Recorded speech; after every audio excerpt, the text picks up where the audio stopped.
All right, so somatosensory. Hang on here. And then I'm going to try something again different in the seminar next Tuesday. We're going to go over the somatosensory tracks. I will present a little bit. I'm trying very hard not to do another lecture because we don't want it to just be a whole bunch of me lecturing you, but I am going to start with a little bit of a lecture to try to facilitate it a little bit better. Okay? So I did get some comments that we wanted more structure in the laboratory sections. So we will go over this again. We'll go through specifically the pathways once we get into those recitations. So what does the somatosensory system do? It basically informs us about our environment so that then we can have a motor response if needed, right? So it tells us what's touching us, it tells us where our body is, it tells us how hot or cold something is, or how hot or cold even our body is, so that we can do things to change it or to leave it the way it is, depending on what our brain decides that we want to do. And then importantly, very importantly, the monitors, and this is why there's a whole other lecture about it, it tells us painful stuff that's coming in, because pain is actually a precursor to injury, so we really want to know about pain to get out of the way of that. So there's different types of stimuli. And they're generally bunched under 3 different types. Tactile stimuli is basically any contact with the surface of the skin. So that can be grouped into touch, which is just a very minimal force, to pressure, where we're starting to displace that tissue a bit more. And then there is vibration or flutter. So that's kind of what our brain breaks tactile sensation down into. And we want to test each one of those. So we do light, when we look at testing somebody, we do light touch with just like a feather or some kind of cotton ball. We'll do pressure where we're actually pressing down on them. And then we do a tuning fork to look for vibration. So those are all 3 things that we do test. There's proprioceptive stimulus, and we went through this a little bit more in the motor lectures, which is basically our ability to know where our body is in space. So we have kinesthesia, which tells us when our limbs are moving, where they are. So if I close my eyes, I can move my arms together. If you came up and I had my eyes closed and you started moving my right arm, I would know right away how to move my left arm to match it. That's kinesthesia, that movement. Proprioception is a bit different. It's basically just your static joint position. So if I was in the clinic and I wanted to test proprioception, I'd have the patient's eyes closed. I'd move them into a position. I'd say, okay, now match that, and they would have to match it. Where again, kinesthesia is actually me having them match it while I'm moving them. Really, really important with posture and with balance. So it's one of the systems that we have to check when we start to look for balance dysfunction. Because a lot of people just come in and they'll say, I just feel imbalanced. And it's up to us, there's 4 or 5 different systems that we have to look at to see which system is off, or is there multiple systems off. But this would be one very important one. If they can't feel where their body is, where their joint is, they're going to have a lot of issues with their balance. Stereognosis is the ability to identify objects in the hand. This is a very higher level function. It is basically a combination of tactile touch and proprioceptive touch. And we do also test this in clinic. I don't do it a ton, but it is a higher level function. So if I think somebody has issues with more of the associative parts of the brain, you can have them handle an object. You tell them what it is beforehand, give them like 3 choices, and they close their eyes and they start to touch it, and they can tell you it's a paper clip. This is a penny. So that is an ability of us to take proprioceptive tactiles, and then it goes up to the cortex, and the cortex says, oh, I know what that object is. And then there's painful stimulus. We all know what painful stimulus is. It's anything it can be internal too, but it can be external, that our body actually knows is going to cause injury, or it already has caused injury. So it's not just that somebody stabs me with a knife and I know that that's painful. I know if I touch a hot pan that eventually that's going to damage my tissue, so I need to let that go as well. So it's not just the actual action of causing pain, it's also that painful stimulus then can lead to injury, so I know to get away from it quickly. There's two basic types of pain. There's the sharp cutting pain that we know is the first pain. It's what we feel if I poke you with a paper clip that's sharp on the hand. That's the initial pain that we feel. Then there's this other dull burning pain that usually follows after that. It's usually a consequence of chemical being released in the area. So after I stab you and you hurt really bad, the inflammation that's caused after that is going to start bringing in these different types of receptors that are going to cause that dull, aching pain. And the key with pain, too, is there's a huge difference between people and how they feel pain. So I can have somebody come in who's in the worst pain imaginable, and I say, rate your pain 0 to 10, 0 being no pain, 10 being the worst pain imaginable. You're in the emergency room. And they might say, well, I think it's like a 3. You take a different person, same pain. You say the same thing, and they're like 10 out of 10. I need to go to the emergency room right now. So there's a lot of other structures that are involved, and it's how the body interprets it. I like to say women who have already given birth, I usually try to compare their pain to that. I say, that's like a 10 out of 10. They physically have shown that that is over a 10 out of 10. So where do you compare on that? And I'll still get women after birth saying, I'm 10 out of 10 right now. So it's just how you think about the pain as well. So there's certain attributes to sensation, and they make things very diverging. So you get all these different sensations coming from different specified neurons. So the biggest thing is that there is modality specificity to neurons. So they only interact, they only feel one type of sensation. One of the examples they use a lot, which I don't know if I could actually reproduce, but I have done it before in my life, was when you rub your eye really hard and your eyes closed and you rub it, you see light. You know how you see light? It's because the neurons in your eyes only see light. So even when you press them so hard that you're actually activating that neuron, it's only going to interpret that as light because of this specificity that you see. Quality is also there, so you might say the same modality but differently. So there are different rods and cones in your eyes. Some see blue, some see red. So it's the same light but different color. And then same thing with intensity. You might feel cold and then you might feel freezing. So there's different ways, and each one of these neurons are very specialized to that. Somehow we have to take all that information in, kind of bundle it together, send it to the right part of the brain, and then spit it back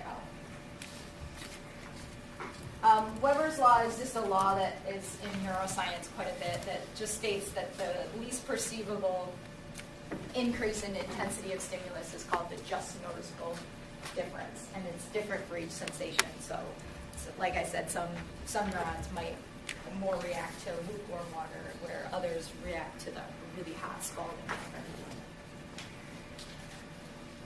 So here's just the kind of submodalities is really where the neurons respond. There's submodalities and there's the submodalities as well.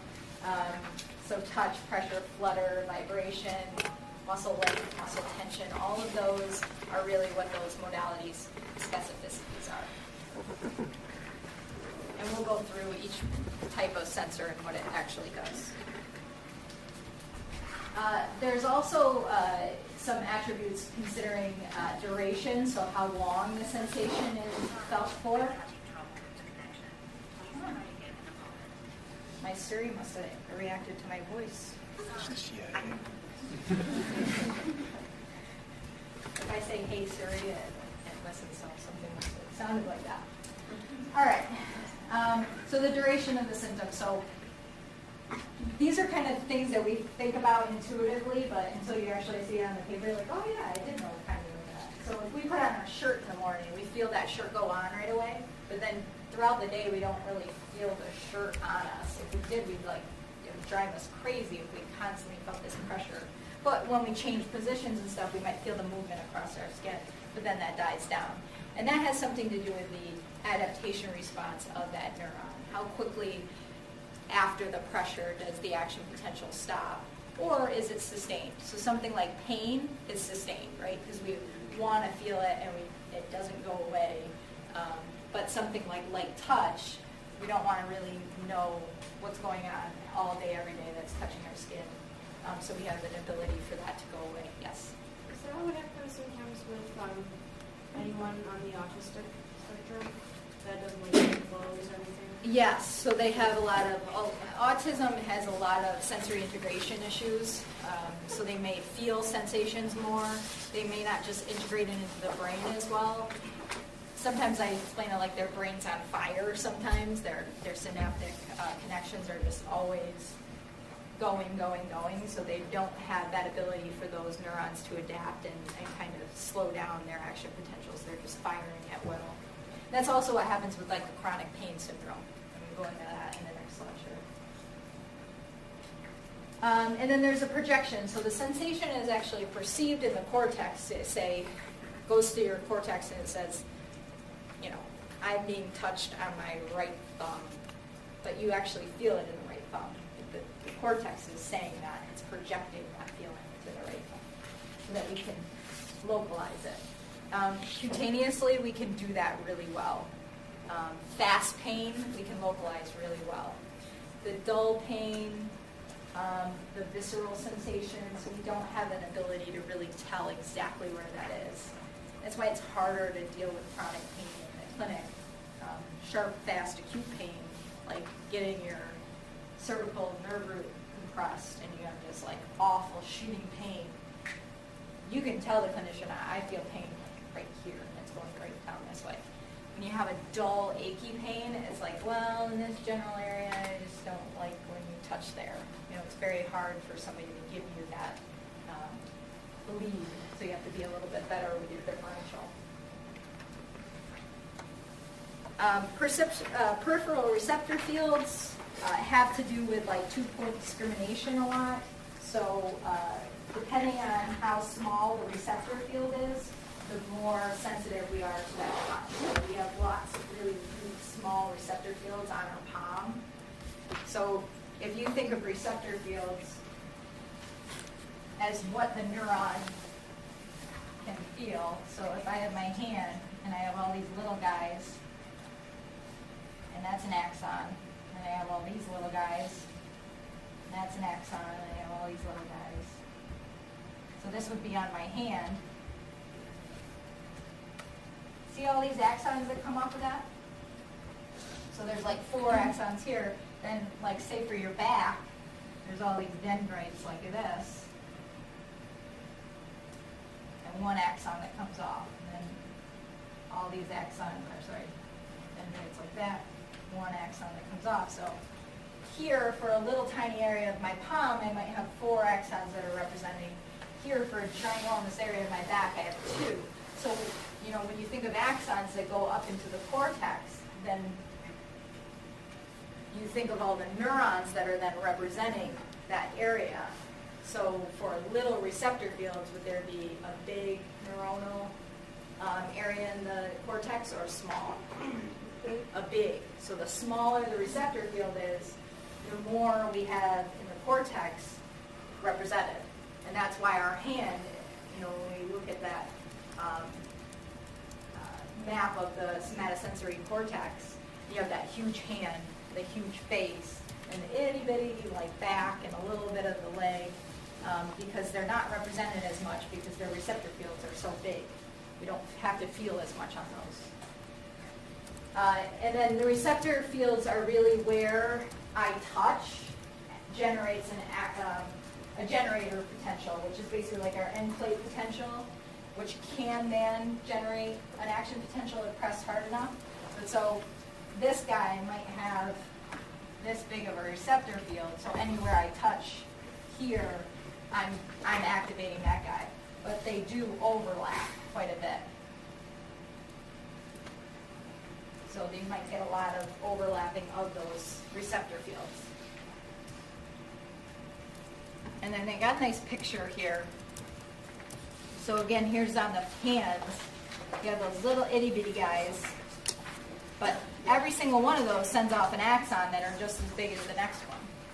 So you got all these axons coming out of the hand, and then the arm, forearm is a bit bigger, but then when you get to the back, you got all these huge receptor fields. So then when I'm doing a test of 2-point discrimination, meaning I'm touching 2 places, on the back, my 2-point discrimination will probably be like that big, or on the hand, you can feel 2 points in a small, about 2 millimeters of area. So that's just kind of what we just talked about, where the neurons representing the hand and the face have these small receptor fields, so they have a greater number of neurons that are represented in the cortex.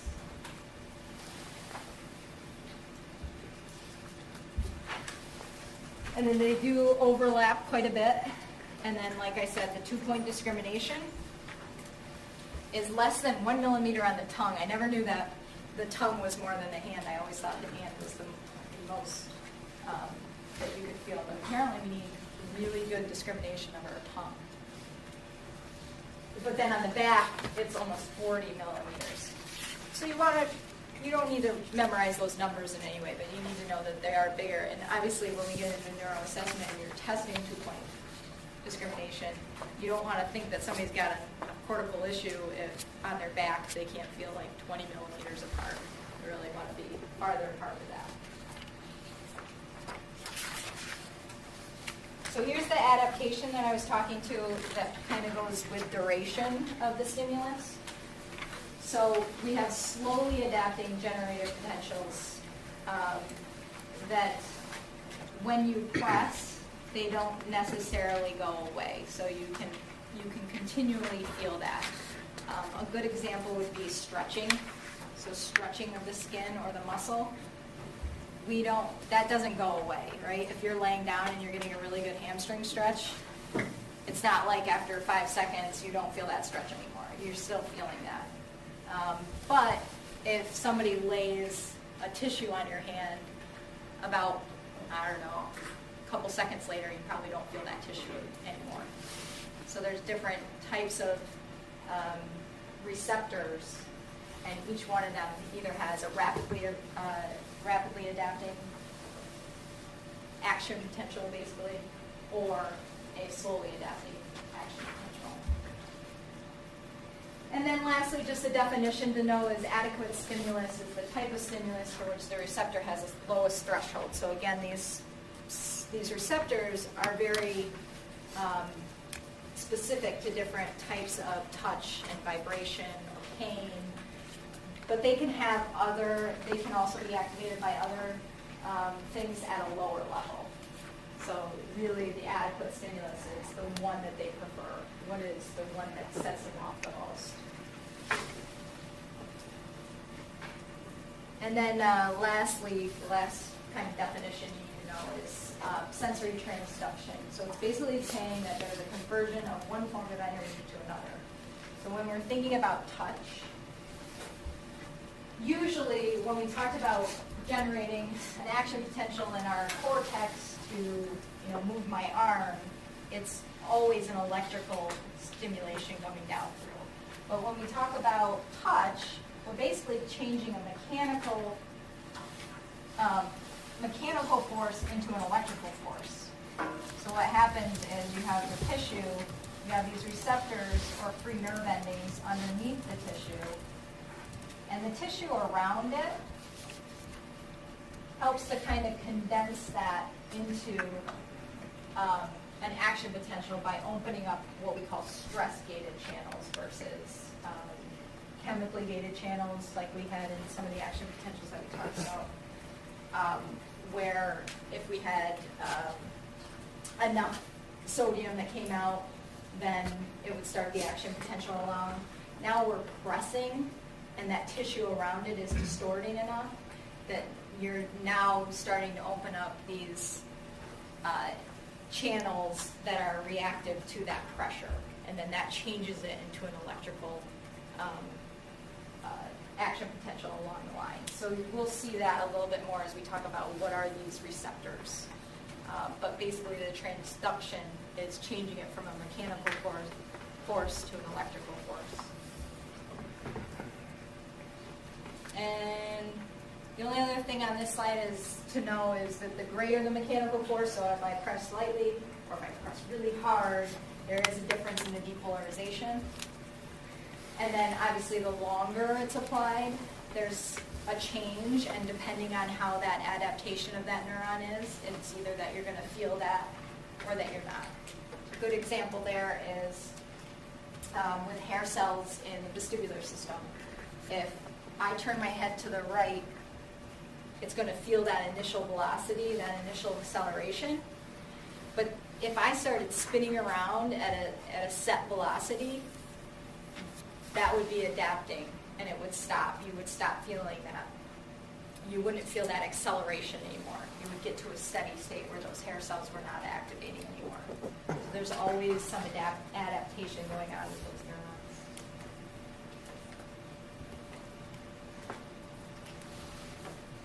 All right, so what are sensory receptors? So now that we talked about a lot of them, these are actually what they are. They're either going to consist of the terminal end of a primary afferent. So remember, the primary afferents come out. The cell bodies are in the dorsal horn. The dorsal root ganglia. So the cell bodies are here. They're going to come out, and this is the primary afferent from the cell bodies in.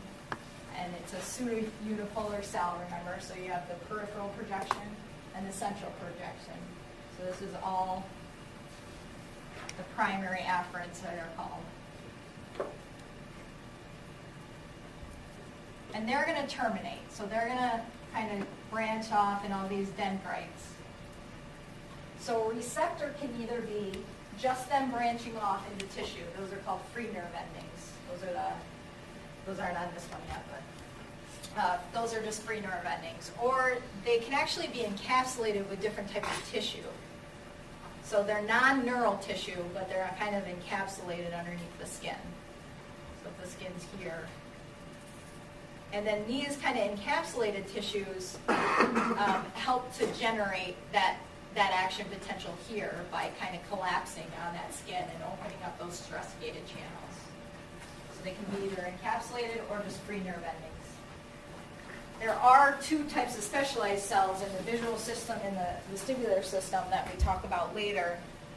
The visual receptors are a modified neuron. The vestibular receptors are a modified hair cell that are super cool.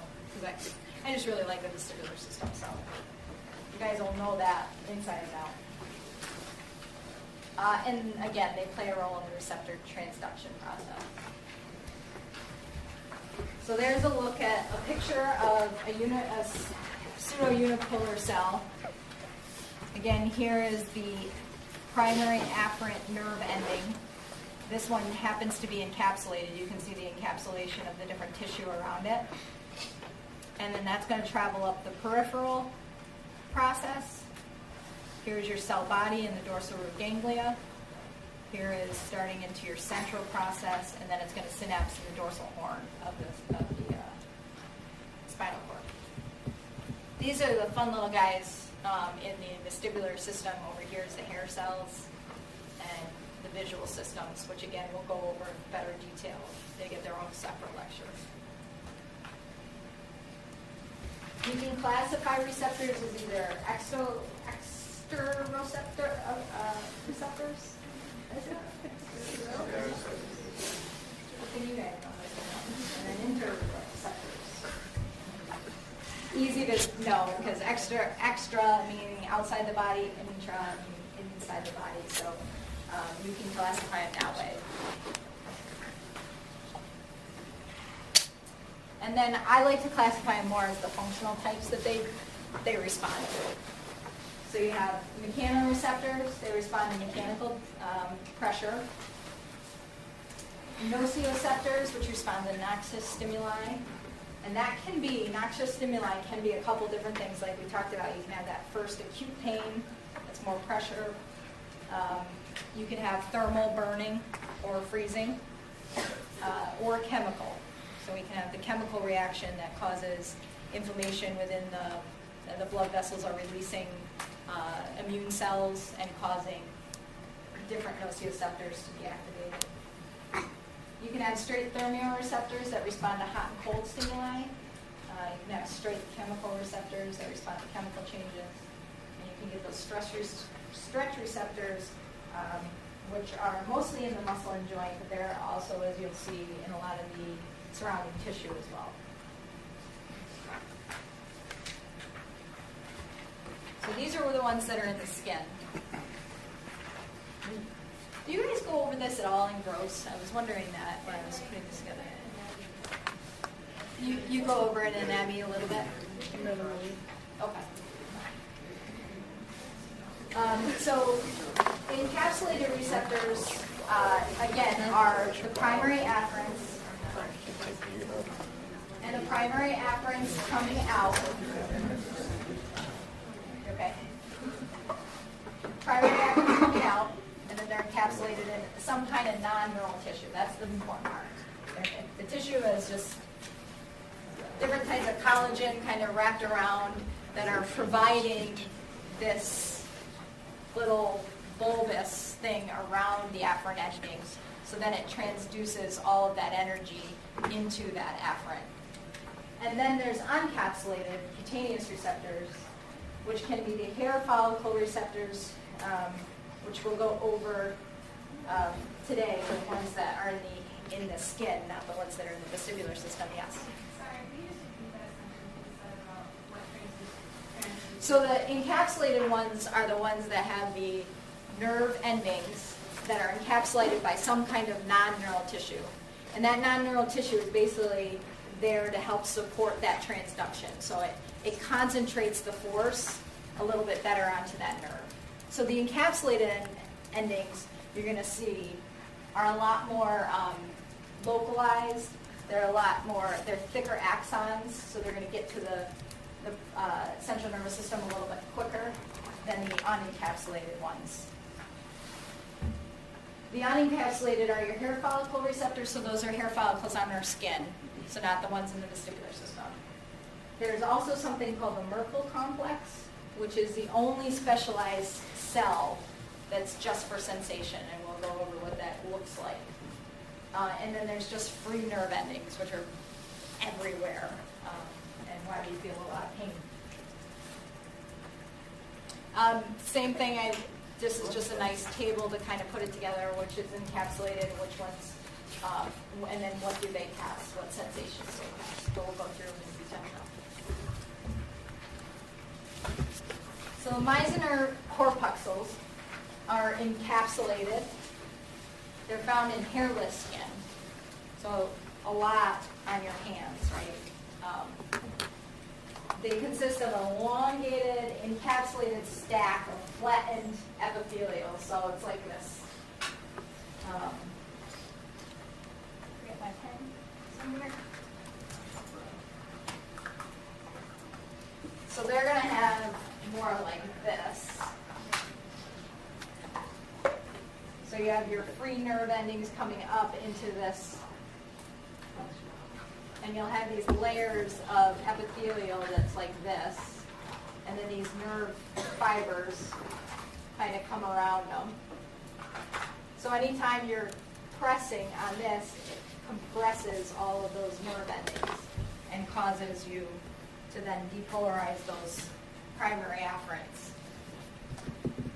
It's a rapidly adapting response, and it produces the sensation of movement and discriminative touch. So if it was not rapidly adapting, then we wouldn't be able to really have a discriminative touch, because if I touch you here and I started moving along, you would still be activating here, and you wouldn't necessarily feel that movement of that object. So it needs to be rapidly adapting. And it's our chief sensory organ of discriminative touch. Meissner. I had to look that up, how you actually say that. It's a German word. So here's that axon coming up through all those fibers. These are all epithelial skin cells. And if I'm coming from the top and I'm pressing down, it's basically just going to pancake them. And that's what's going to cause those gated channels to open, that stress of that compression.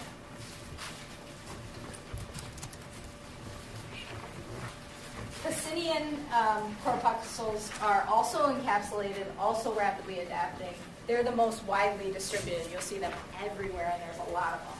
Subcutaneous tissue, connective tissue. They're basically football shaped.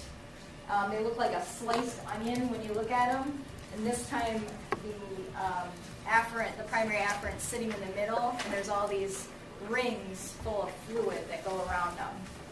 So I think I already put it up there. I was going to say, so what did you think that would be for? And it's basically for vibration. So it's these liquid-filled cells all around them that will continuously vibrate. It does respond, just so you know, it does respond to pressure and some joint proprioception, but it's generally considered more of a vibration. And it's unresponsive to steady pressure. So once you press on it, and again, if you think about that fluid kind of moving, once the fluid has hit a steady state, it's no longer going to continually depolarize the cell. So rapidly adapting on that one. This is what it looks like. Did that little worm, that's the primary afferent terminal. And there's all these concentric rings around them that are filled with fluid. So once they start vibrating, that's what it'll catch up on. The Ruffini corpuscles are more slowly adapting. This would be for stretch. We're going to be talking about stretch. You're going to want to feel that stretch on that skin longer. You're going to want to feel the stretch on the muscle longer so that you know. I think it's mostly because that can end up causing injury. So we want to feel the stretch as long as the stretch is on. These are more cigar-shaped and they're parallel to the skin versus the perpendicular of the last two. And these not only are in the skin, but as you'll see, we'll go over joint receptors. They're also in the joint as well. So we get muscle spindles in the joint that give us proprioception of stretch of the big muscles, but also in the joint capsule, we get these Ruffinian corpuscles that tell us the stretch on the joint. So I have a better summary slide, but this is the Ruffini endings here that are going to give us the stretch. Here's the Pacinian corpuscles. These are the Merkel cells, which we haven't gone over yet. And then here's some free nerve endings that are just kind of branching off in the end there. So those are all the encapsulated ones. So Meisinger, Pacinian, and Ruffini corpuscles are encapsulated receptors. Unencapsulated are going to be our hair cells, which you see here. So it's not that the hair cell is actually the receptor, it's actually the deflection of the hair cell. So if I'm up here and I deflect the hair down, here is the primary terminal kind of wrapped around it, and that's why it's not considered encapsulated, because it's actually just wrapped around the bottom of the base of the hair cell. And then you can see the Merkel discs that are sitting there, and I have a better picture of those. And then the free nerve endings are also considered unencapsulated. Hair follicles, like I said, they're more fast adapting, and they're transient discharge of the action potential. So as soon as that displacement happens, once it's displaced, you're not feeling it anymore. So if I take a hair and I push it down, once it's pushed down, I'm not going to feel any more movement. But it's really good at telling us the direction that the hair was pushed down and the velocity of which that happened. So those are the big and key important ones. And like I said, when we get into the vestibular lecture, they're all hair cells. They're slightly modified because they're so specialized, but same thing that happens in the hair on your skin. Now, since the Meisinger corpuscles are absent from hairy skin, the hair follicles are now considered the gold standard, if you will, in hairy skin of discriminative touch. So if I have hairy skin, I can really feel that movement, that discriminative touch. I don't have that area of skin though on here.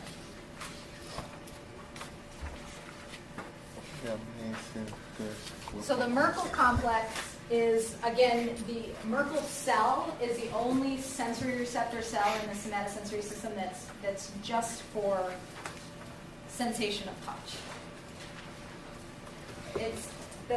And then what happens is the Merkel cell sits on top of this Merkel disc, and when the Merkel cell is actually activated by pressure, it releases a chemical onto the Merkel disc, which then starts the action potential. So that's why it's considered the specialized cell, because now you're not talking about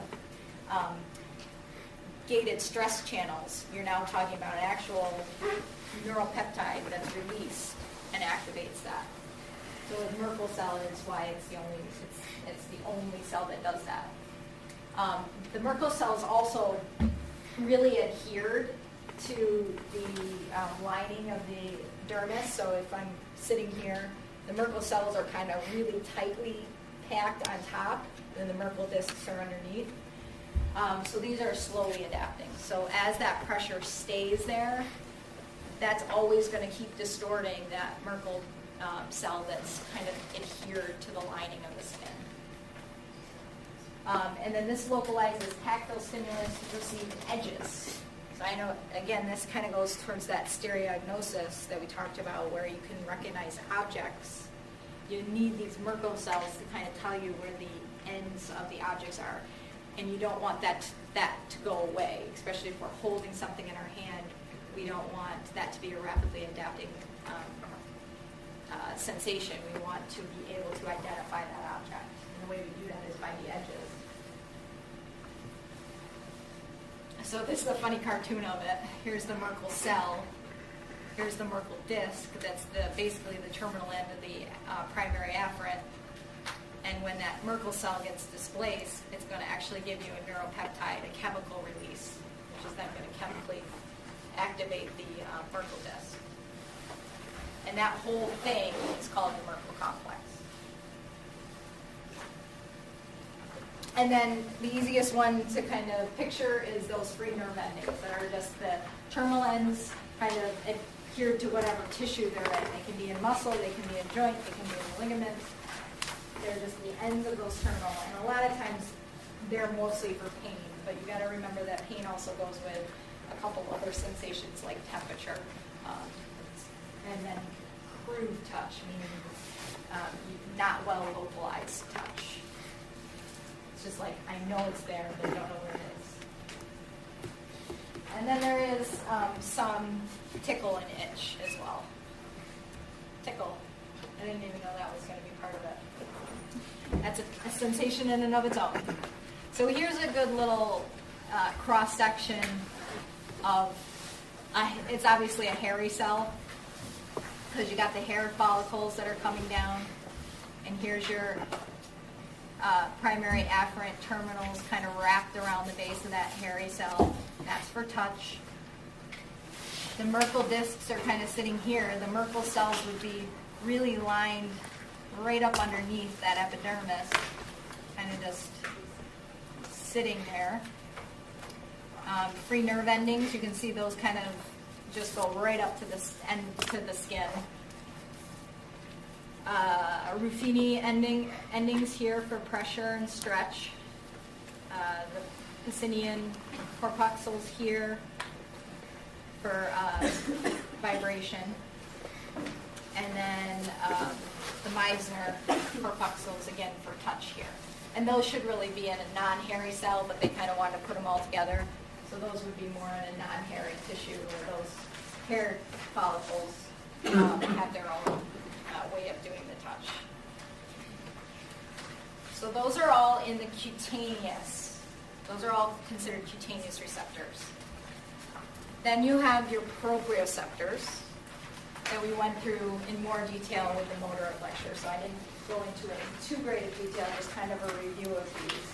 So with the proprioceptors, they're located in the muscles, tendons, and then there are also the same types of cells that we just went over cutaneously that are in the joint capsules. And then there's two types of encapsulated proprioceptors, muscle spindles, Golgi tendon organs. Do you remember what they do, what the muscle spindle does? Stretch. And then the Golgi tendons force. The muscle spindles also do velocity as well, so stretch and velocity. And then there's tons of free nerve endings within the joints. And then, again, like I said, you're going to still find a lot of those encapsulating and endings that are similar in the skin, but now they're in the joint, giving us good information about the joint. So again, muscle spindles give us length and velocity. They're most numerous, remember, in fine motor. So the more muscle spindles we have per muscle fiber, the more we're going to feel and be able to finely tune that muscle. The Golgi tendon organs found in the tendons of in like series of the tendon. They're going to really look like Ruffini corpuscles. They're basically giving the same information, and they're slowly adapting as well. Because remember, the Ruffini corpuscles are skin stretched. They're also in the joint. But the Golgi tendon organ is very similar, so you're going to feel that as well for a longer period of time. That muscle tension or force is always going to be on that muscle. It's not like all of a sudden it gets light. I wish. So those are your proprioceptors in your joint, and then there's also the joint receptors, which again are basically what we just went over, that were in the cutaneous areas, but now these are in the joints, telling us information. They're mostly rapidly adapting, again, besides the Ruffini. And this is an important part here. The information from muscles, tendons, skin, and joints are combined to give us an awareness of where our joints are. And we know that because we have people that have like hip replacements or their joints are completely taken out, and you can still ask them to close their eyes and they'll know exactly where their leg is in space. And that's because it's not just the joint receptors giving us information, it's the muscle receptors, ligaments that are intact, skin receptors kind of tell us where we are in space as well. And it's just very important for you to get to start to think of that as a whole body. We like try to teach a lot when we talk about neuroassessment. That you really have to look at the whole person, not just at the one thing that they're complaining about, because all these different systems give information to the brain. So if somebody comes in and they're complaining they're tripping over their toe, you know, it could be something as simple as that they have decreased proprioception of that muscle or that joint or that even the joint capsule itself. Or it could be something as serious as, you know, a lesion in their cervical area, spine that's causing weakness so that they're tripping over their toe. So you don't want to just narrow in on just the foot. You got to look at everything, and then how does everything interact with each other. And then, of course, we have free nerve endings that are in those joints as well that give us the pain that we experience a lot of times. So here's just, this is a knee joint, obviously. So you'll have the capsule around it. You'll have free nerve endings that are just kind of hanging out in there, giving us pain. Ruffini type endings that are telling us the stretch on the joint capsule, the Pacini type endings that are giving us some information about torque on the muscle. So that it's all in there. And they're all, that's why the brain is so amazing to me, is that it takes all that information out of every joint, all the way from the toes, all the way up to the cervical spine, and it tells you, I am standing here in this space, and I can stand upright. So it's a big system that has to happen immediately. So a lot of things go wrong when you get older. Just again, another table, just to kind of give you, sometimes I like to look at things in tables versus in the wording. And here's just a picture kind of putting everything together. The top is the cutaneous receptors, then you have the joint proprioceptors, and then you have the joint receptors that are like the cutaneous receptors as well. Whole system working together. I'm trying to think what I can give you. Let me go through just like 5 more slides and then give you a little break before we go through the pathways. So once you get all that information from those receptors, there's a couple things that happen that are very similar to each area. The fibers have to collect, obviously, right, from each area. So if we're talking about the leg, all of those fibers, all those axons from that primary afferent have to kind of collect and enter the spinal cord. Got that, right? So the sensory stimulus from the body enters the spinal cord. The sensory stimulus from the head and face go right into the brainstem. We can talk about what nuclei takes that in. The primary afferent has its cell bodies located in the dorsal root ganglia. I think I've said that about 1,000 times in this class, but it's always good to repetitively go over that. So it's a big important way to know that there's a peripheral part of the axon and there's a central part of the axon, but it's one cell body. Once it gets into the central, it has to synapse on the secondary afferent. And this is pretty common with all sensory systems. There's usually a primary, a secondary, and a tertiary. And where they cross and where they meet tell us what information is getting delivered to the cortex. So the secondary afferents may synapse with the tertiary afferents either in the spinal cord or in the thalamus. They're almost always going to be the thalamus. There's only like one pain system that synapses in the spinal cord before going to the thalamus.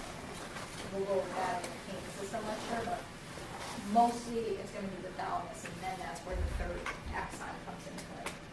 The decussation is always going to happen before the thalamus. So the crossing of those axons either going to happen in the spinal cord itself, right at the level of entry, or it's going to go up into like the medulla and cross over in the medulla. But it's always going to be below the level of the thalamus. So once it gets to the thalamus, are we representing the ipsilateral side or the contralateral side? The contralateral side. So once it gets to that thalamus, it's representing the opposite side of the body. Anything below that, it would be kind of which level are we talking about? All pathways include a thalamic nucleus, and then they're going to send their neurons always through the posterior limb of the internal capsule, and they're going to almost always synapse in, they're always going to go to the cerebral cortex. Most of them are going to go to the primary sensory, posterior central gyrus. But some of them will go, as you'll see, to some of the limbic system and start to get feedback into emotions and stuff like that. And then each somatosensory pathway is named after a major track or nucleus within that pathway. So if we know that, and the same thing with the descending pathways, it usually tells us where it's going and where it's coming from, and vice versa. So here is when it enters the dorsal root fibers. You're going to have basically 2 different bundles that are coming in. And they're going to be based on the axon size, which we'll go over. So the bigger axons that are coming from those encapsulated receptors, the GTOs, the muscle spindles, those big things that we always think about that are giving us a lot of information that we want to localize, they're going to come in meatily, like that. And then there's going to be a lateral bundle that are composed of the smaller fibers, which are more of our unmyelinated, lightly myelinated axons, like the free nerve endings, which give us what? More of, what do those free nerve endings give us more of? Pain and temperature. So those are going to be more the smaller fibers. So they come in laterally. Each of those is going to branch into an ascending and descending branch. So it looks like as they come in, they're going to synapse ascend a little bit and they're going to descend a little bit. Why is that important? I know you guys can look ahead, but don't try to look ahead, just think about it.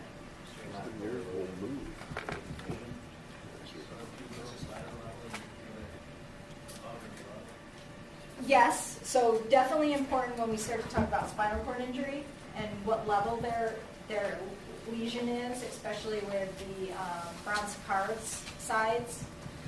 What do you mean when you think it's not too overloading the system? So you're not providing, so it's got just a designated section, so you're not just firing off multiple Okay. sensations at once, so you can't distinguish. I'm trying to think of it that way. I would say that, it's definitely important to us for that reason, but there is another reason. I'm thinking you're going towards it. What else is there? Yeah. Yes. So it's basically a reflexive thing. So you're right. You can't just have it come right in and then, have your flexion response of every single muscle from that one level, because that would just be too many neurons in that area, it would overload it. So it comes in, it ascends and descends to start to tell the rest of that body, I need to get away from this, or I need to move, or I need to kick, or whatever it is. So it gives us information to the different levels for reflexes. And then it's very important when doctors are trying to look at what level of a lesion of a spinal cord injury. There's one specific one that we will certainly go over because it's always on the boards of the Brown-Séquard and why that's important. So the branching provides the opportunity for intersegmental reflex surrogates and the sharing of sensory information among the levels.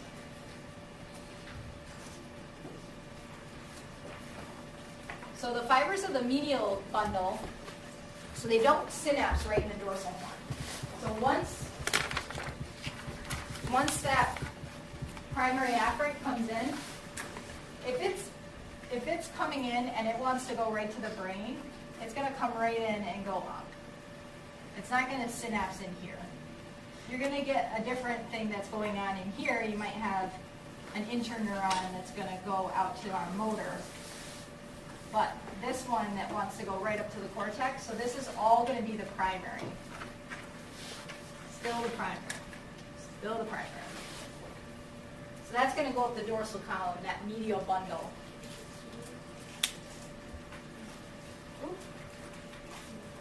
The fibers of the lateral bundle are going to go in the dorsolateral fasciculus. And that's going to be considered the tract of, I can never say this name, Lesser. Somebody that knows French might.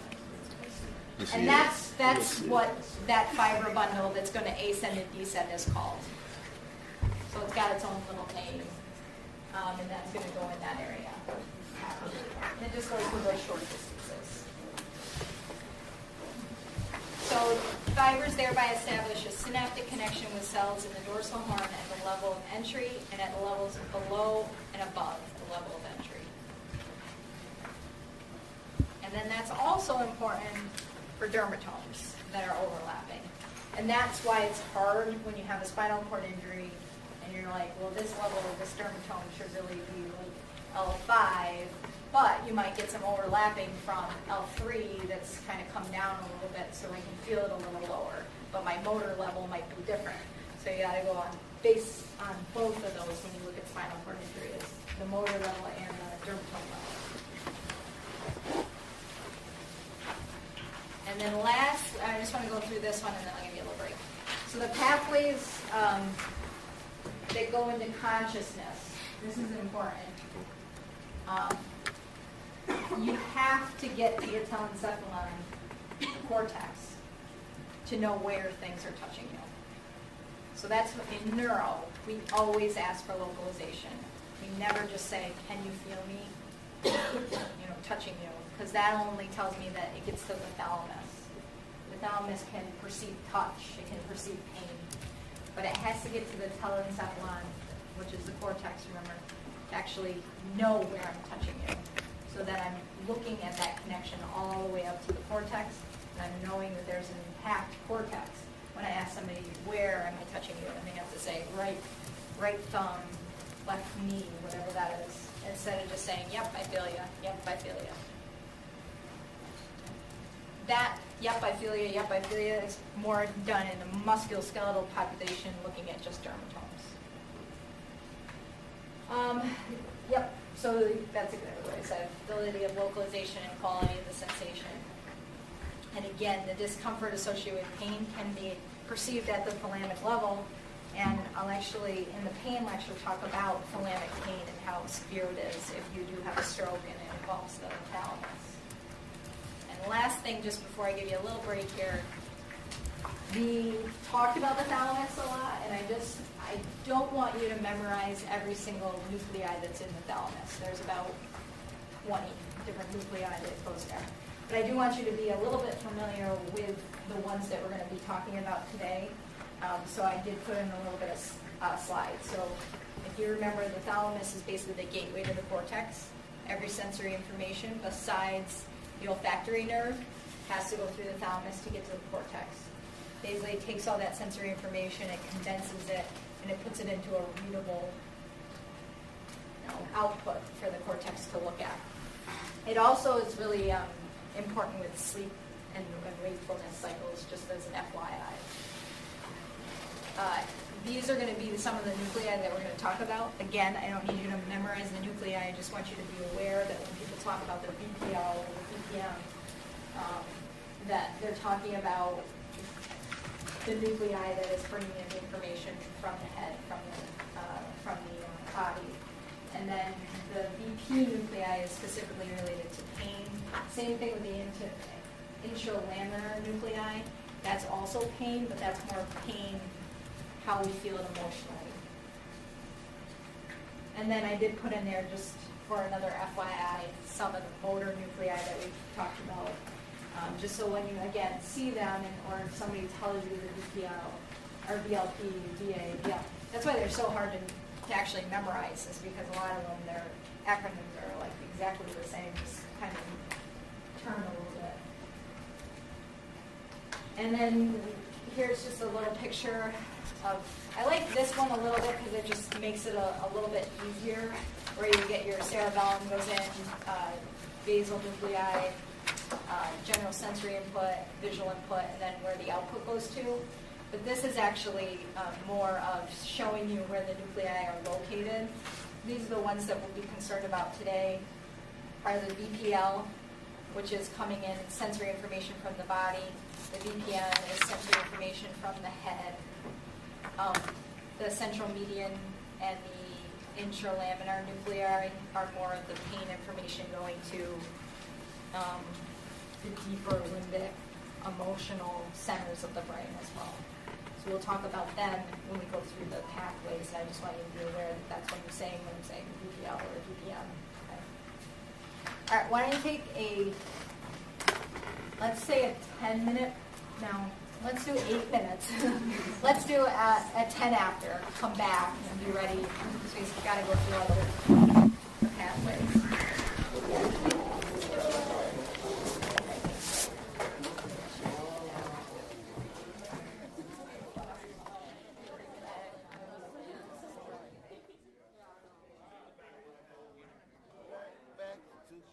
Cali. We're going, is it recording still? Oh, going, back to Cali. Hoorah!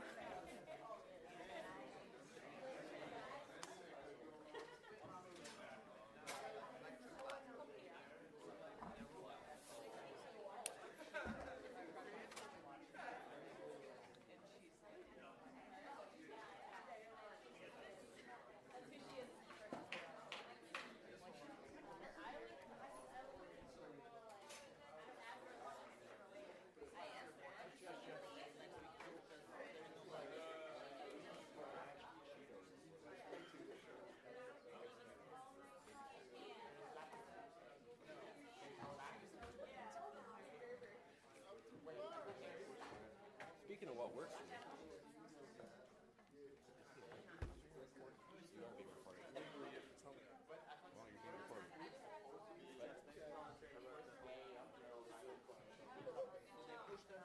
We got our graph. Can you push that in? Bang them out. Great. And then here we might work on kind of putting some nice titles on them. I want to take a nap right now.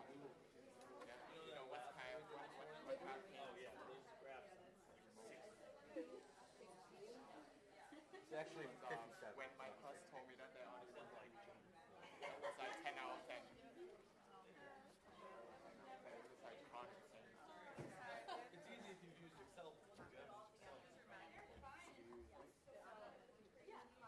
Yeah, probably not the best thing to use.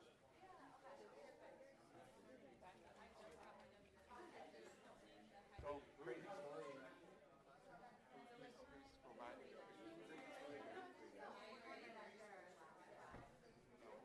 Crazy story of the week. We always like, Yeah. But then the kid woke up. I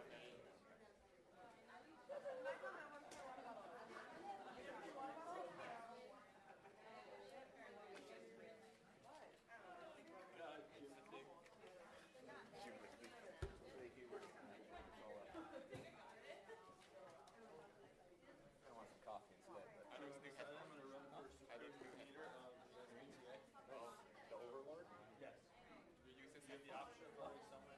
he let you use his Vote me, the head. I will choose every single. Oh, dude, I'm voting you kind all of day. like, no. Unless Tom runs, then I'll vote for Tom. Well, I would vote for Sean. Yes, that kind of Yeah. I mean, it's really just, in the end, do you want four people sitting there all putting their heads together? Do you want one person pointing the ship in the right direction? Just have things go. Actually, you are. Everyone is. No, the thing you do is it makes you voting. Which that is that? You're still in. I am the most Don't inactive. have an active final. Because the three tests are 60% and the three quizzes are another 55%.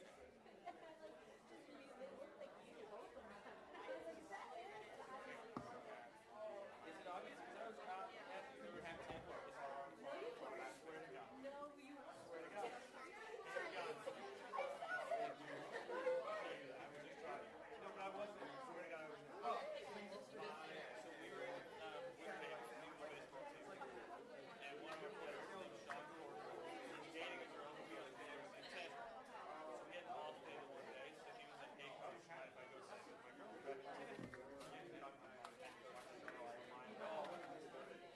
she's like, so I drove out to Clearwater to see my grandma. Getting what? Getting what? I got sick up front. Yeah, you look a little, oh, you look like you're just coming back. No, just here, in body. Oh, she's so kind, brought us soup.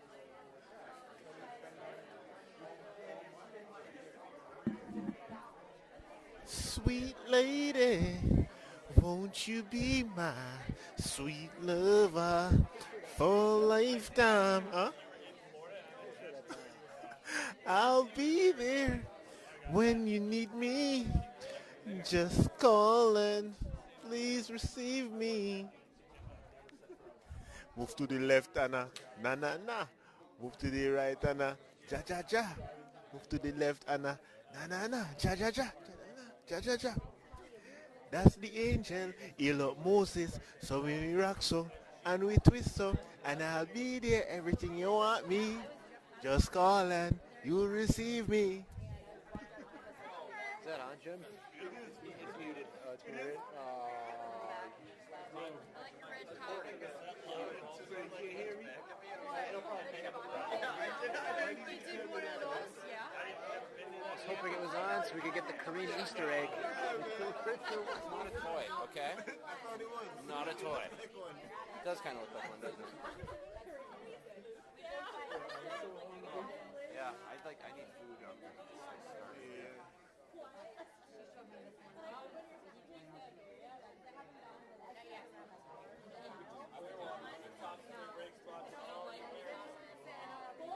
The beach gets crazy. All the locals in Clearwater just go crazy.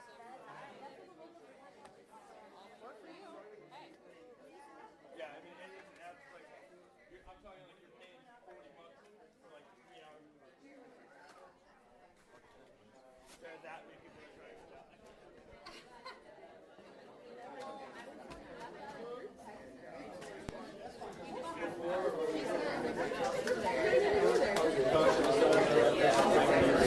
You know what? I'm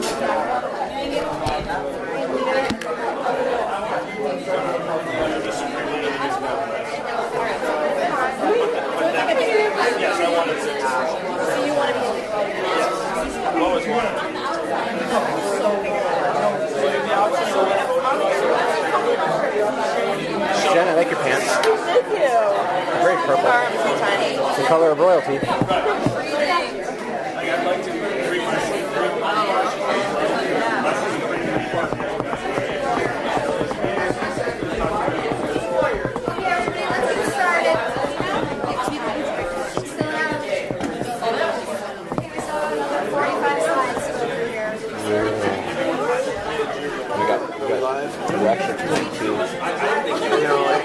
It's not cool, man. It's a weird day because it's like an awkward time Gosh. between right All right, away. guys. It's like go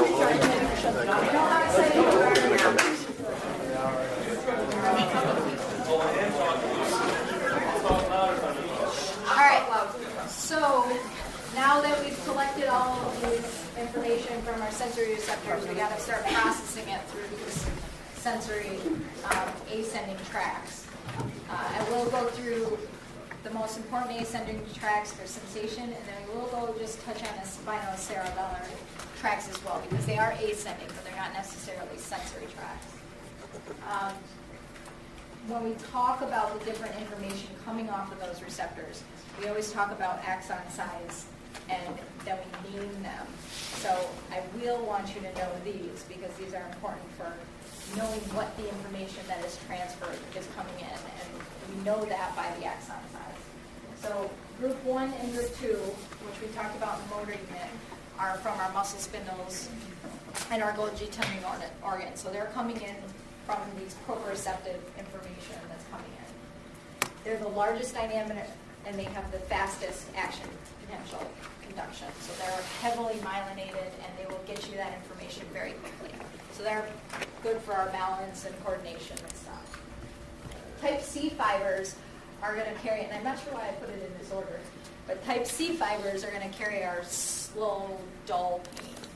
So they're unmyelinated, and they're really small in diameter, so they're traveling quite slowly, and that's why we call it like the second pain that comes, and that's slow and dull. It also can carry crude touch and some warm and hot temperatures depending on what the sensory receptor is responsible for. The type A delta fibers also carry pain, but now the sharp first pain, so it's faster. So A delta fibers are faster. C fibers, slow, dull pain. Those are both the pain fibers, A deltas and C's. A betas are anything from our periphery that are in those encapsulated, so they're a little bit bigger stuff. The Merkel discs, the hair cells that are unencapsulated, but any of those cutaneous receptors that we talked about before that are going to carry more of the touch, discriminative touch, that type of thing. They're going to come in an A beta, which is bigger than an A delta. It's more myelinated, a little bit faster. They're a little bit less than the group 1. I would say they're comparable to group 2. Now, why do we use group versus type? I had to look this up because it drove me nuts too. It's like anything that drives me nuts, I look up for you guys so that you guys don't have to be as driven as nuts. So the axon conduction velocity is based off of groups. So those are group 1, 2, 3, and 4. They're used for any afferents or efferents. So both, going from muscles to tendons. So if we're talking about a muscle or tendon, we're talking groups. If we're talking anything in the skin, joints, or viscera, we're going to go with the types, which are going to put the action potentials, the compound action potentials called. So type A, B, or C are always going to be coming from skin, joints, or the viscera. Muscles and tendons are going to be in groups. It's just something that they've done forever, so that we have to keep doing. And these are what they kind of look like in comparison to each other. So again, the group 1 fibers are these huge myelinated axons that just send information quickly. And then our A betas a little bit smaller, a little less myelinated. Our A deltas, which are pain, are going to be even smaller, less myelinated. And then you have your C fibers, which are the slower pain that are not myelinated at all. And those are going to be very slow. So the different types, and I try to group these in, the biggest things you guys are going to have to be concerned about, because this is more clinically based. I am going to go over all of them. But you want to think about the big proprioceptive discriminative touch going through the dorsal column, medial meniscus system, and then the pain and temperature going through the spinal thalamic system. Those are the big two that we really want to kind of go through. But they are subdivided slightly, but their pathways are very similar. So our conscious discriminative touch from the body is going to be medial meniscus pathway. From the face, it's called the main sensory trigeminal pathway, and that's because when our information goes into the brainstem, it's going to synapse in the main trigeminal nucleus. So it's called the main trigeminal pathway. And then we have conscious discriminative pain and temperature, but also don't forget crude touch. So again, that touch that's not localized, it's just very crude. That'll go through this system as well. And in general, all of those underlying systems are considered the anterior lateral system, because that's where they go through the spinal cord. It's basically the anterior and the lateral portion of the spinal cord is mostly for these pain and temperature fibers. Where's the dorsal column, medial meniscus? What part of the spinal cord does that come through? It says it right in the name, dorsal column, right? So those are the dorsal column. The pain and temperature are more the anterior lateral part of the spinal cord. But those are broken down into the spinal thalamic, also known as the lateral spinal thalamic, which is on the lateral part of the spinal cord. That's going to be the fast pain sensation for the body. Then you have the paleo-spinal thalamic tract, which is the body's way of getting slow pain. Then in the face, it's called the spinal trigeminal tract, again, because when the fibers come in to the brainstem, they're going to synapse in the spinal trigeminal nuclei, which is very close to the main trigeminal nuclei, just a little bit below it. And then there's the anterior spinal thalamic tract, which is basically our crude touch. And there's just slight differences between the two. And we'll go over them, but also we're going to just go over the general track of the anterior lateral system. So this is the pathway, the medial meniscus pathway. The afferents carrying discriminative touch, remember, are separate. They're separate from the proprioceptive information. They travel still in the dorsal column. They're just going to be still held separate. Everything you'll see is held separate until it gets up to the, basically up to where the thalamus will kind of put it together for the cortex to read. Below T6, you're going to have the gracilis fasciculus that collects the lower leg fibers. And remember, above T6, we start to get the cervical fibers that come in. So then you're going to see the cunei fasciculus. This is what's going to travel up. The A beta fibers of the skin, the A beta fibers of the joints, and then the muscle proprioceptors. So those would be group 1, group 2. So that's why it's important to know. So group 1, group 2, A, and then the A betas are going to go with the dorsal column of the meniscus. So here it is. It's going to come in, so you get the primary afferent coming into the dorsal horn from all these different encapsulated and the muscle spindles and GTOs. It's going to go right up into the dorsal column. This is, if you look at it, this would be the lumbar spine, thoracic spine, cervical spine. Then we're getting into the medulla here. That's where it's going to, so there's your fasciculus, gracilis, or cuneatus, depending on which fibers from the arm or the leg. It's going to synapse there. So it synapses in either the cuneatus nuclei or the gracilis nuclei, depending on where the fibers are. then immediately cross. So it crosses there in the medulla. Basically where the pyramids are, same area, it's just that synapse is in that, and it's going to be held a little bit separate than that, than the descending tracks coming down. So it crosses in what's called the internal arcuate fibers, and then it's going to go right up to the thalamus. So here's the primary. Is this whole thing is considered the primary synapse here. Secondary. Secondary is going to synapse in the thalamus. It travels up the medial meniscus. That's why it's called that. Specifically the VPL for the body fibers. And then that's going to go to the somatosensory cortex via the posterior limb and the internal capsule. So I'm just going to do this here. There's your primary, your secondary, and your tertiary. When you guys get this slide, does it come out this way, hopefully? Okay, good. I'm going to send you guys the PowerPoint of these slides so that you can click. Would you like that? Would that be helpful? Because I like to click on these things. All right, so that's roughly the dorsal column, medial meniscus. That's pretty much all I need you guys to know are these specific things that it synapses on, where the primary, the secondary, the tertiary goes. Where it crosses is really important, right?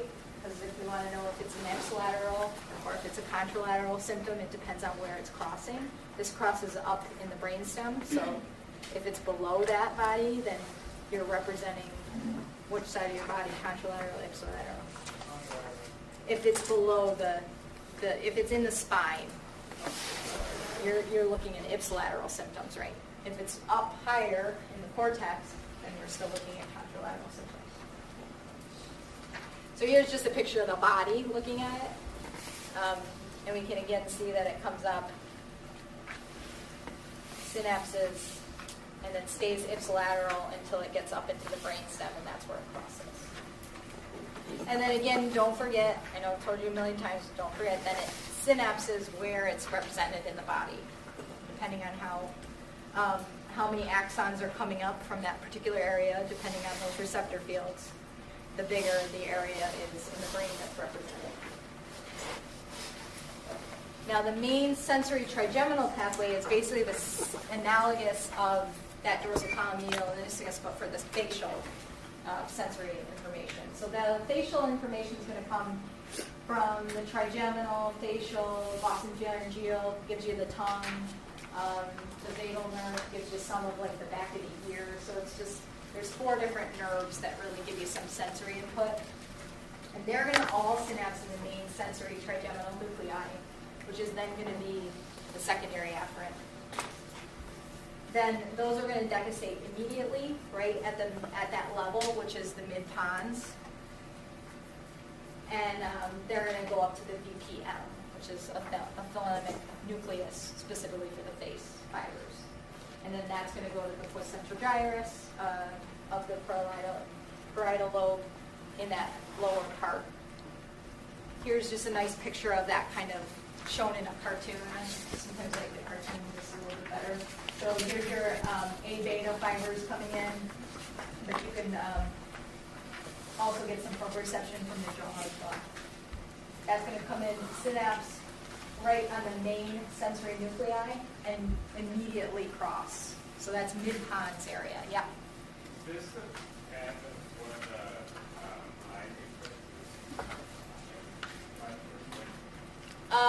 You're going to use the same nuclei for the input in, yes. So there are some crossing of those fibers, yes. But this is specifically just to feel what your face is versus a reflex. And then that's going to ascend up. They're going to call it a couple different things, but just remember the meniscus. A lot of times they'll refer to it as the trigeminal meniscus. Sometimes they call it the ventral. It's better known as the medial. They're all kind of together as fibers that run up through. I won't be harsh on you on that one. All right, so that's basically it. So this one's easy. It just comes in. It it synapses immediately, and that main sensory decussates right away and goes up. So it's all at that mid-pons level. When we talk about pain and temperature, it gets a little bit more involved in down into the neck a little bit more. So again, that's for conscious touch, discriminative touch. So it goes through the thalamus. Once it's through the thalamus, the cortex can say, you've touched me here. So the pathway for conscious perception of pain and temperature is now a bit different. And we will go into more detail in the pain lecture about the different types of tracks and again the modulating, but I did want to just go over the pathway, just their general pathway today. So this is going to carry pain, temperature, and again that light crude touch that it's not localized, it's just that you touched me. It's going to usually come from nociceptors, but also from some thermal receptors. Nociceptors are known as like polymodal receptors. It's basically anything that causes pain. I think I got that. Pain involves, yeah. And then again, remember that the pain involves also the emotional and affective control. And you'll see that with where it synapses in the thalamus. It goes to different areas of the brain that gives us more emotion. How doesn't it come up? So now we're talking A delta fibers and C fibers. So pain is A delta and C. The pathways, there's multiple ones, but again, I'm going to show you just kind of what you need to know clinically. You don't need to know about all the synapses that happen up the cord. You need to know where it crosses and what it does before it gets to the thalamus is the biggest thing. They're collectively, again, known as the spinal meniscus or anterior lateral system. I like anterior lateral system a little bit better, all that collection of all those different fibers. Because it tells you kind of where they are. I like things that are named after where they're going. So there's basically two pathways for pain. One's going to be for the fast pain. One's going to be for the slow pain. So fast pain is going to be this spinothalamic tract, better known as the lateral spinothalamic tract. I like when they say, again, where is it? So lateral is this one. It appears later as we evolved. So in humans, it's the most evolved is this tract, where you'll see the one for the slow, dull, achy pain is pretty much in every mammal and very well elaborated. But this one is kind of more of a higher function. It gives us such good localization of the pain. It mediates temperature and fast pain, rapidly perceived. It's accurately scaled in intensity, so we know if it's like super awful bad or if it's okay, and we can tolerate it for a couple minutes, or if we can't tolerate it for like less than 20 seconds. Accurately localized, and then it's of short duration usually, because then the soul hits. Tested with pinprick in a neurological examination. So once you're in neuro assessment, you'll see that. You're going to actually prick somebody not with like something that'll break the skin, but something that they definitely know is of painful origin. And this one's going to synapse in the PPL nucleus of the thalamus. The paleo-spinal thalamic tract. And I think we all know this being from the paleo diet, right? You can kind of remember the paleo diet. It's like what our ancestors used to do. So this is the older tract that does dull pain. It does still access the consciousness of the cerebral cortex, so we can kind of localize it, but it's not as well localized as that first one that we talked about, the lateral. It mediates slow, achy pain, but it's associated with a strong emotional component as well. So this is the pain that'll make people come in and cry to you. And you'll have to kind of see, is it that bad, or is it just this overreaction of emotions that's happening?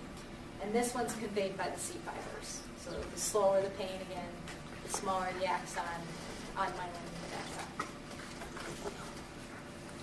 Now, and we'll go a little bit more into this on Monday, but the paleo-spinal thalamic tract actually synapses quite a bit throughout the cord and then into the brainstem. And it's going to be very important, all I want you to know today for this lecture, because we will go through it more in detail, is it's very important for our pain modulating descending tracts. So when the paleospinal thalamic tract comes up into our brainstem, it's going to synapse on various structures, the reticular formation, the periaductal gray matter. And those structures, those nuclei, can send information down to damper pain or to increase pain. So we have a central control of that, which is very important with our chronic pain conditions, is sometimes that descending tract gets off-railed and not working correctly. So the paleospinal thalamic tract is important with that dull pain, that slow pain, but also with our pain modulating systems, which we'll go into a little bit more next week. So some important differences between the pain and temperature and then the discriminative touch pathways that we just talked about. One is the type of receptor and the axon diameter. Remember that the discriminative touch have the which ones, which axons? Which is the discriminative touch is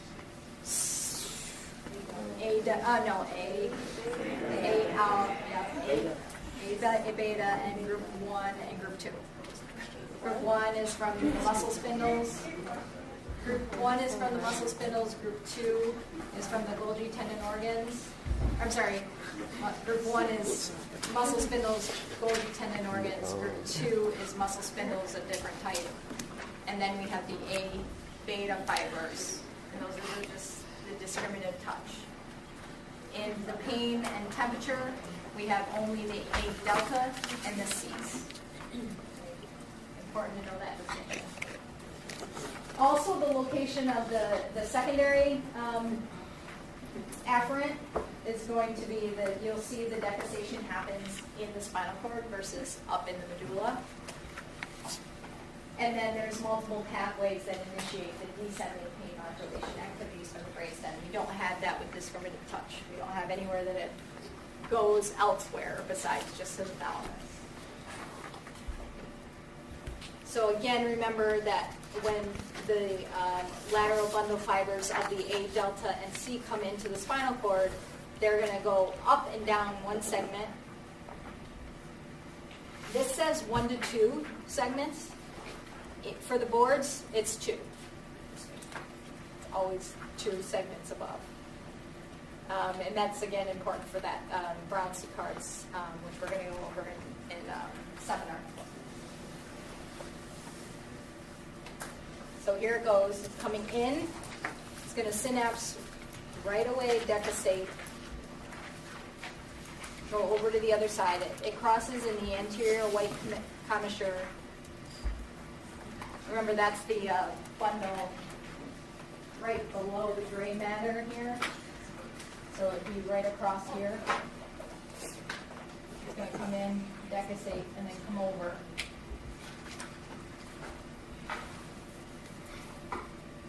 And then from there, it goes up. So now the difference there, right, is it's decussated before. So now if we're talking about we're getting spinal cord injury, our pain and temperature is going to be represented on the ipsilateral or the contralateral side. Contralateral side, because it's already crossed at the level. So if I hurt myself here, I would get motor loss on one side. This is, again, just for half of a cord. I'd get motor loss on one side and pain and temperature on the other. And then from the thalamus again, it's going to go into the cortex via the posterior limb of the internal capsule. That's basically what I like you to know on the anterior lateral system. And like I said, next week we'll go through it a little bit more detail of the different systems. But that's important. Yep. This was for which track? This is basically for all the pain tracks. Oh, so this one like paleospinal thalamus or... No, like I said, I'll go through them a little bit more in detail, but this is what you have to know about pain and temperature. Basically, it crosses right away, yeah. There's going to be slight differences between where they synapse on the actual cord, The lateral spinothalamic is a little bit more lateral. The paleospinothalamic is a little bit more anterior, but it crosses right away is the important part, and then it ascends up contralaterally to the side it's coming in on. Versus the dorsal column medial meniscus comes in, travels up the spinal cord on the same side, and then crosses into the medulla. So could you just repeat what happened? I think I wrote down wrong earlier. You said if it crosses high in the cortex, then you have contralateral symptoms or ipsilateral symptoms? So the dorsal column medial meniscus is going to come in, go ipsilaterally up to the medulla, and then cross over. So if there's an injury below the medulla, basically, you're going to have ipsilateral symptoms. If it's above that area, then you're going to have contralateral symptoms. So anytime you have it in the cortex, it's always going to represent a contralateral side. Okay, so anytime it's in the cortex, above the thalamus, because decussation always happens below the thalamus. And our strokes are usually in the cortex, unfortunately, so they're going to have contralateral symptoms. And there's your primary, tertiary, and secondary afferents. And again, just a picture of the body going up and where it synapses and crosses immediately. We will go over the other pain pathways again on next Monday about how they impact the descending pathways. But they're basically going to be either in the reticular formation or in the tectal area, which is important for, you know how, and again, these are things that you don't need to think about until you start to look at this stuff. You know how if you get pain, you look at it, you don't like look away. Some people look away in the anticipation of pain. If somebody's going to put a needle in my arm, sometimes I have to look away. But if I have like a sting of a bee, I look towards it, and it's a protective mechanism for us to look towards the pain so that we know how to get away. And that's actually a little bit of a reflex, and that happens through that modulating those different synapses throughout the cork. And we'll, again, talk about that a little bit more on Monday. Lastly, last track that we got to go through is the face track for pain, and then we do have the proof that. So the spinal trigeminal pain pathway is basically analogous to the spinal thalamic pathways for the body. It does the exact same thing. It gives us those A delta fibers and the C fibers from our face. It's going to enter into the spinal trigeminal nuclei now. And then it's going to actually descend quite a bit. I'm going to just show you the picture because it's easier to explain. So now I'm coming in the same spot as the A beta fibers, remember? Same spot. But instead of synapsing right on that main nuclei, which is in mid-pons level, here, I'm going to actually descend almost to the very caudal medulla area and even a little bit into that cervical area, so a high cervical level.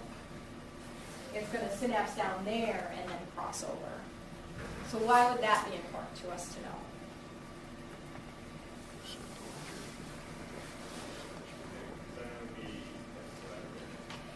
Yeah, not necessarily. I know, so either one's going to be ipsilateral or contralateral, but it is always good to know those ones. But I'm thinking more of, if you have somebody that comes in with like a cervical or really bad cervical injury or some whiplash or something, they might complain of tingling numbness on their face. And we don't want to freak out basically because of it, because of this system. This system actually brings in the information, and it does go down into, hits a little bit, and everybody's anatomy is a little different. So their spinal trigeminal nuclei might come down even into their C1, C2 area, so they might get tingling and numbness. They could have that on one side of their face. And yes, it would be ipsilateral, it would be contralateral to the lesion, but a lot of times with those high cervicals, you're going to get bilateral. And then lastly, so that's for the face, lastly is just our conscious touch, which is again, same pathway as the spinal thalamic. It's just a little bit different part of the spinal cord that it goes up. So, and the only other difference between the spinal planet that carries pain and temperature is the crude touch actually goes up and crosses a little bit even higher. So sometimes 6 levels it could go up, travel before it devastates over. So you might get even a little bit of crude touch at a level below the spinal injury, and it would still be that spinal injury would be at that level, but you might be getting that overlap. So it's very similar to the neospinothalamic, which is the lateral spinothalamic. I know these are a lot of words that you just have to look at again. It carries light touch rather than pain and temperature. So again, you might have some light touch that's preserved below a level of the lesion for 5 levels, 6 levels, and that would be okay. But other than that, it basically does the exact same thing. And once it gets into the medulla, there's no difference. The fibers kind of run together and you can't tell the difference. So the only difference is this table is just really quick for your reference, just when you're looking at where the different sensations come from. We'll use it in lab because I'm going to do case studies.